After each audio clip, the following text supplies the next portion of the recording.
with this particular bill.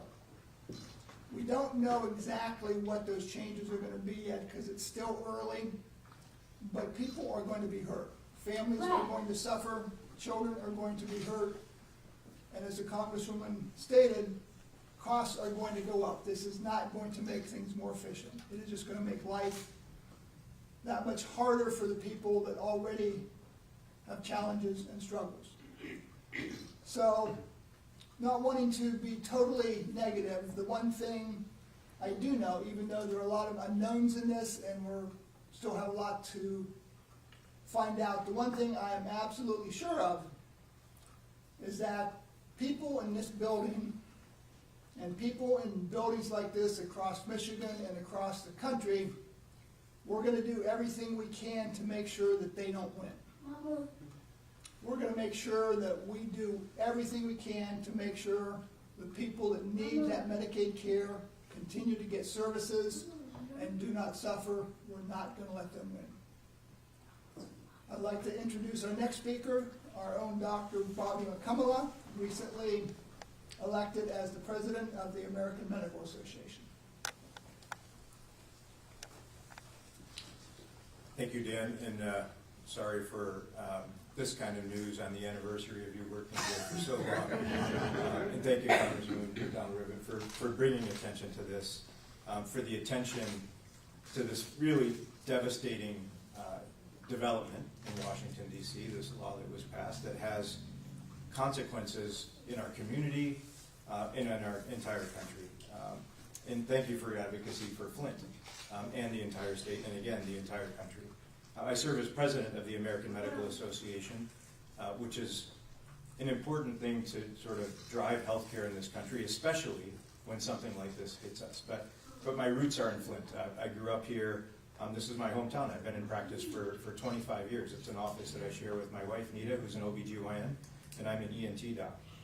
And I know that people that are impacted in this way, since I started my practice, 1/3 of my practice is Medicaid patients from our community. And so I know that these healthcare laws are making this a burden on the care of these patients. And cutting the coverage is going to cut the ability to sort of prevent disease in these people. I mean, what's going to happen? I see people with stage 1 cancer in their mouth all the time. That's a small thing to take out with a 90% cure rate. But what's going to happen when that patient loses insurance? Inevitably, people are going to be waiting at home, waiting to see what's going to happen with this. I don't have insurance. I don't really want to go in. I'm not sure what that's going to cost. And then it's going to end up being a stage 4 cancer, right, where that survival drops to 50%. And it's not just taking something out of my office. It might bleed like crazy and take them to the emergency department. And when that happens, hospital, of course, is going to take care of our people in this town in that way. But what does that do to hospitals? What does that do to doctors that manage to do something in their office for a stage 1 thing and no compensation for that? It's going to drive us further into failure, and hospitals will close because of this. And rural hospitals are particularly affected. And doctors that have these expenses already going up are going to be struggling to do what our calling is. What we take the Hippocratic Oath for is to take care of patients, and this is just going to make it more difficult. And so the American Medical Association, where I serve as president, is going to continue this fight to improve the health of our patients by making sure they get timely care. This law takes us in the wrong direction, with that being our goal.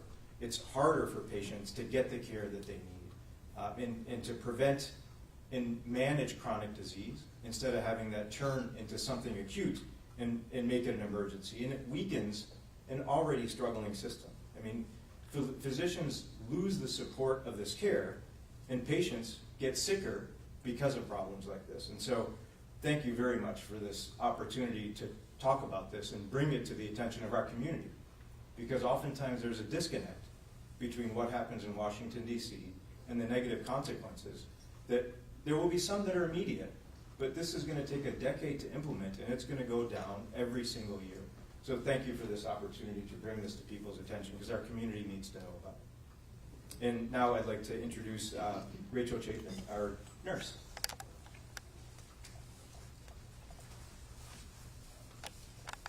Thank you, Dr. McCumilla. Hello, everyone. My name is Rachel Chapin. I'm a registered nurse at McLaren Flint Hospital.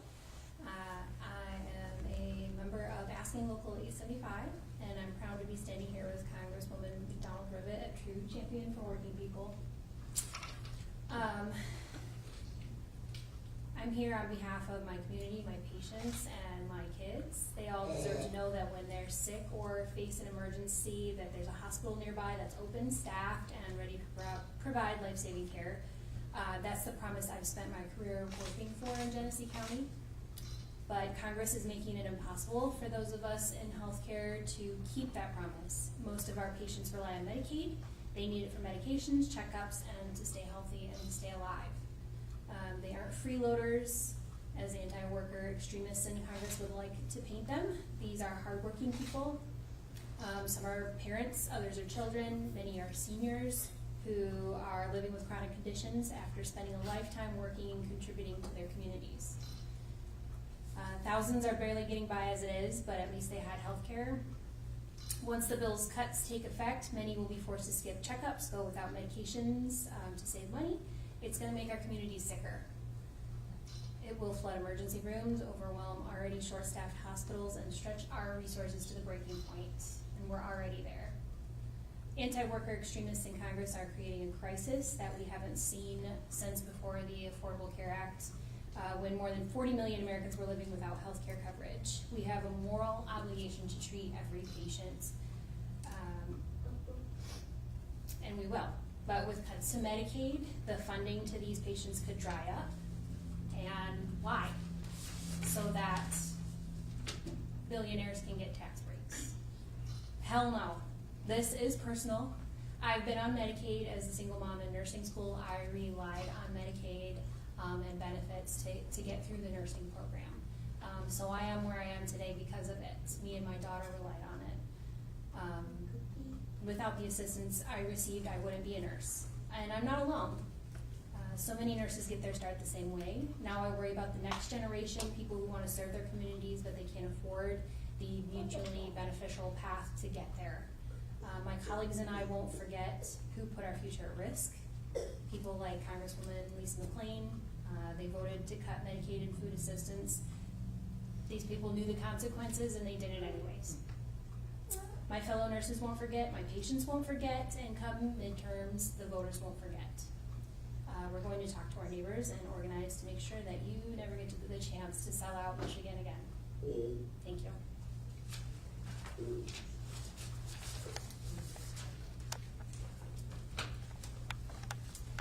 Now we want to bring up Allison Harris. Is Kendall going to come up as well? Let's actually hear from someone that relies on Medicaid every day. Want you to hear their story. Allison? Hello, everyone. My name is Allison Harris. I am a proud resident of Flint, and I'm very happy to be here with my daughter Kendall. We are here today to help raise awareness for how important Medicaid is for working families like ours all across Michigan. I get health insurance through my work, but I use Medicaid as a very important tool to fill in the gaps where our insurance doesn't cover. Unfortunately, Kendall has stage 4 cancer. My insurance is able to cover some of the treatments, but we do need help. Medicaid has been a lifeline for us and has filled in the gaps for us. Medicaid is especially important for us because Kendall has had complications due to her chemo. So she has been needing additional therapy for speech and physical help as well. And with the help of Medicaid, we've been able to afford all of those things. Medicaid, the loss of Medicaid could mean my employment. I also am a member of the local trauma center here and management for sterile services. And I just don't know what we would do if we would lose that help. It could affect my employment, it could affect Kendall's care. It's just scary to even think about what could happen, because I would feel the squeeze on all fronts. Thank you. I would like to pass the podium back to Ms. McDonald.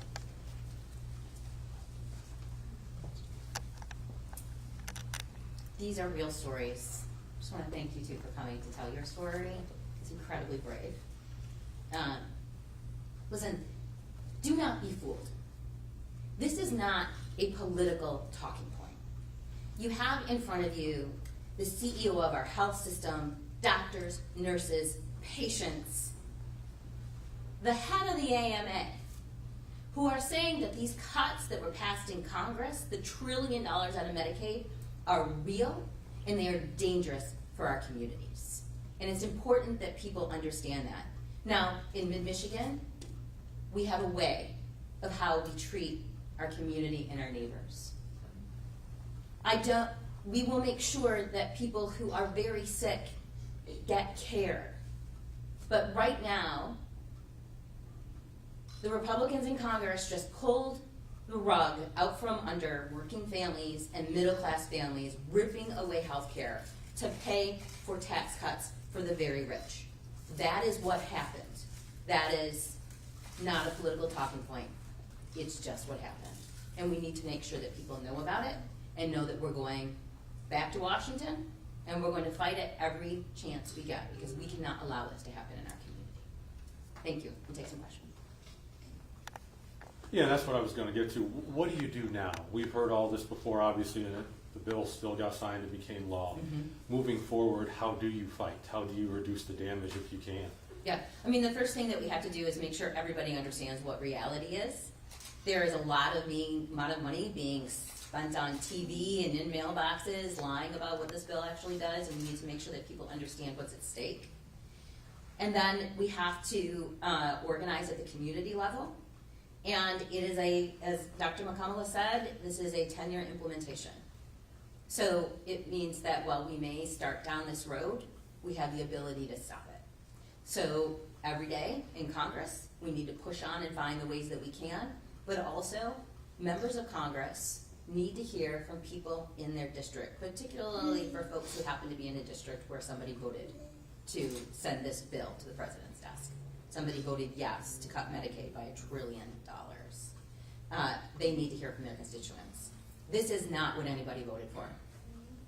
Nobody voted to take away health care from people who need it.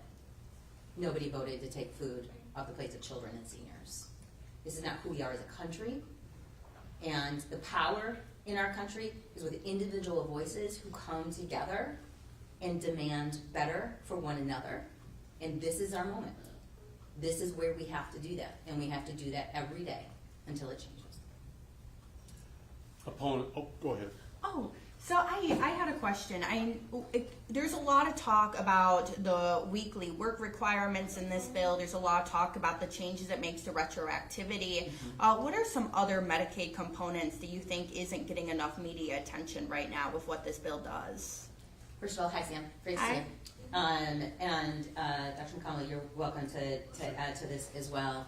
You know, let's just talk about the work requirements. The reality is most of the people who can work on Medicaid are working.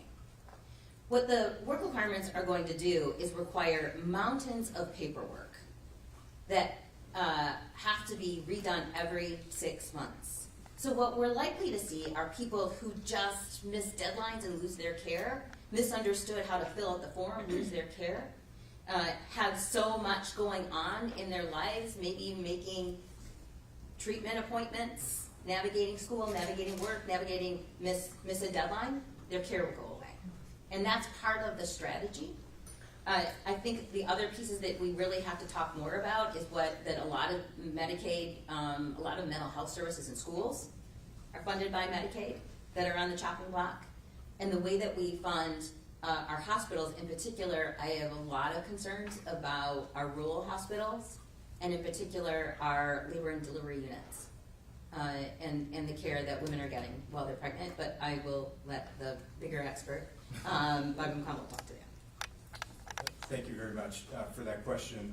It's an important question because what gets the headlines is this work requirement, and that's bad. But what about those people that qualify for Medicaid right now, and now in 6 months have to prove that they should still get it? Right? I mean, that used to be a longer time period, and it wasn't something that was so challenged.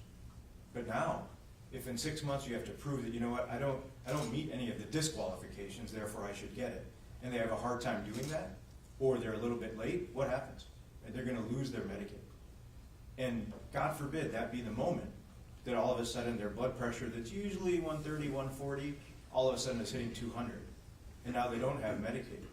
And they're struggling to figure out, who am I gonna see, what can I get, who's gonna cover this medicine that now I need a refill on and I don't have insurance to cover it. That's bad.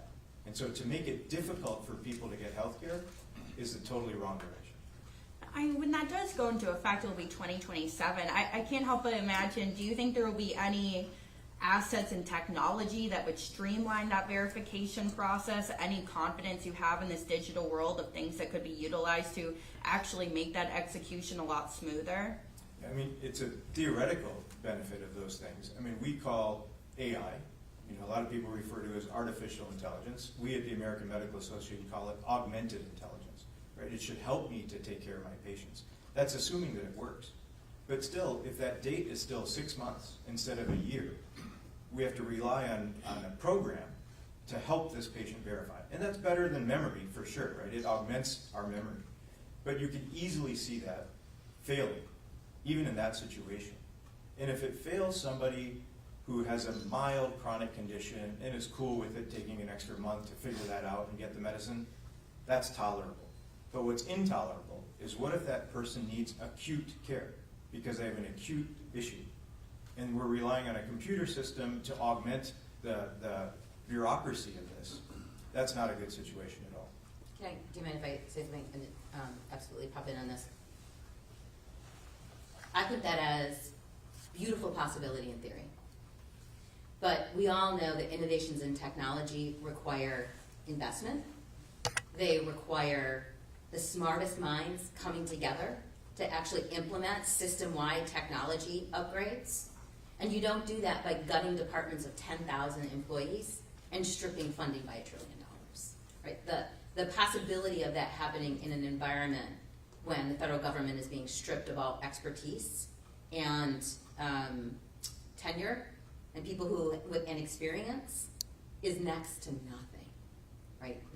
This is that should be true, and we should be doubling down on making those technologies work better, particularly anything that makes Medicaid easier to navigate, both for the hospital systems, our physicians, and our patients. But we are not investing a penny in that, not a penny.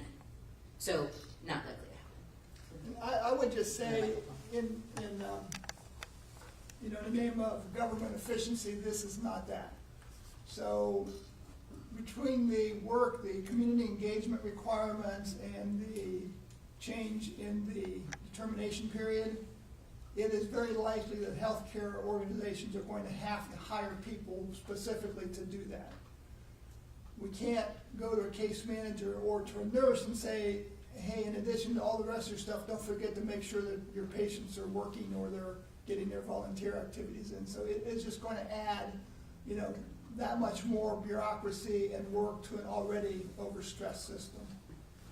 Dan, while you're up there, wondering with the Medicaid reimbursements, how will that affect you and the rural hospitals? Will you be able to keep all your facilities open? I think that's a great question, and that's what everybody's asking right now. At this point, I don't think we know exactly how they're going to hit.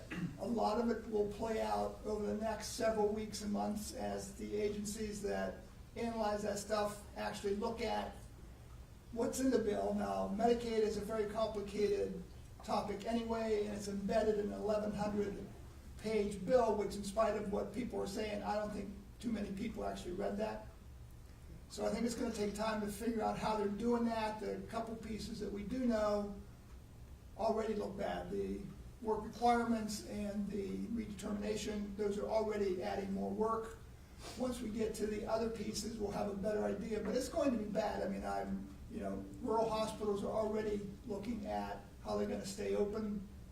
I think the further we go with the analysis, more healthcare organizations are going to be looking at that same kind of scenario. And supporters. One more question. One more question. Okay. One more question. Supporters of the bill say, hey, look, there's a $50 billion rural fund that I'm sure you guys have heard about. But the Michigan Health and Hospital Association says that's a drop in the bucket. And it's not exclusively available to just hospitals. Right. So any thoughts on that? Other than that, it's, you know, here's a couple crumbs to make this okay, so the people that pass this bill can say, we didn't really cut Medicaid. If you're not getting Medicaid, it's because you're choosing not to, because you don't want to do the work to get what you need, so you probably don't really need it. And I think that makes it okay. So we didn't really cut Medicaid, we just, you know, are making it what the American people wanted. So I think the fund will probably help some, but for what is going to be lost across the country, it is a drop in the bucket. It's also temporary. That there is, it's a,